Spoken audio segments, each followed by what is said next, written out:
Hola, I'm Sam Wheel, and this is Analytical Mysticism. So, a fundamental concept within mysticism is the idea that your consciousness remains after death, and that in fact this is the more logical option, and there are reasons for that. So, a principle that human beings use in going around the world is that you don't assume that something changes unless given a reason to believe that it changed.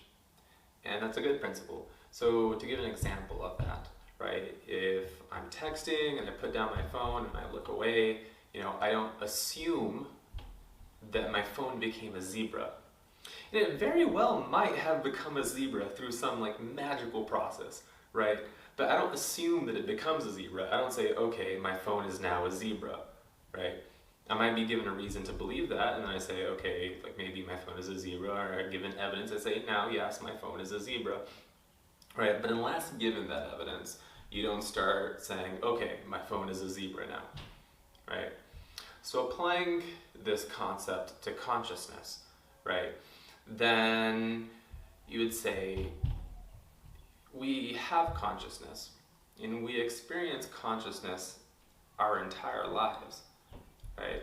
So unless given evidence to the contrary, I wouldn't believe that that simply goes away. So the logic for this belief is actually pretty simple. And we have a lot of examples of people not being able to move parts of their body but still having consciousness.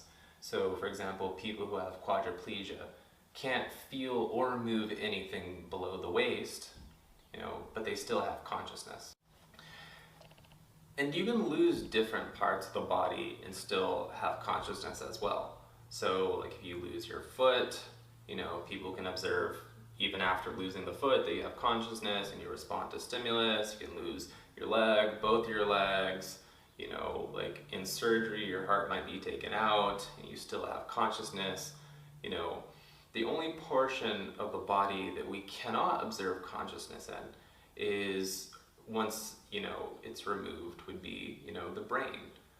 So someone might come to the conclusion then that the brain is necessary for consciousness. But then again, you can still respond to stimulus and not have consciousness. So for example, when I was a kid, I was trying to wake up this other kid. So I called out his name, he wasn't waking up, and I shook him gently, and he didn't wake up, and a bit less gently, and he still didn't wake up. So I was like, okay. So I started jumping on the bed, and he still was not waking up. And I was like, how is this possible?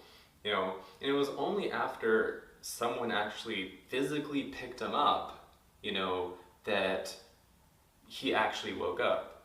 So there was all this stimulus that was being applied to him, but he didn't wake up nevertheless. So when we sleep, oftentimes, say deep stages of sleep or something, you can not respond to stimulus and still be conscious. So just because you don't respond to stimuli when your brain is no longer active doesn't mean that you don't have a consciousness. So sometimes people come to me asking, hey Sam Wheel, do you have any proof for life after death? And it's like, well, in the same way if someone came to me telling me that my phone had in fact turned into a zebra, the burden of proof would be on them to show that a change had occurred.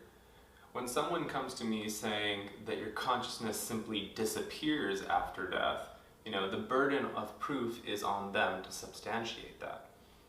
But I do want to leave you with two things to contemplate. Ever so long ago, you used to be atoms spread across all the different places of the earth, and then one night someone went ooh la la and you became a single-celled organism. And somehow over the course of 20 years you gradually grew and grew until you became a walking, talking, breathing, conscious human being with responsibilities, duties, passions, problems, and all the other things which characterize human life.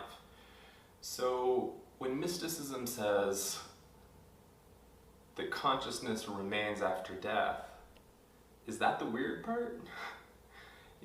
And the second thing that I'll leave you to contemplate on is, in the spring, you look at a tree and it has, all of its different leaves, and it's a fruit tree, it will have fruits, and when August comes, well, sorry, not August, but when fall comes, autumn was the word I was looking for, but when autumn comes, and it starts falling down, you think the tree might be dying or something, and then winter comes, it has no leaves whatsoever anymore and no fruits, and you might come to think, okay, this is the end of the tree, if that's your first time looking at it. But then spring comes again, right? And then the tree starts having its leaves again, it starts producing its fruits again, and it's very clear that it's very much alive, So, in that sense, when human beings pass through their autumn, and they enter into winter, and it looks like it's the end for them, right? Are we to believe that that is the end? Something to chew on. So if you want other things to chew on, I recommend you look at my other videos and you subscribe to the channel.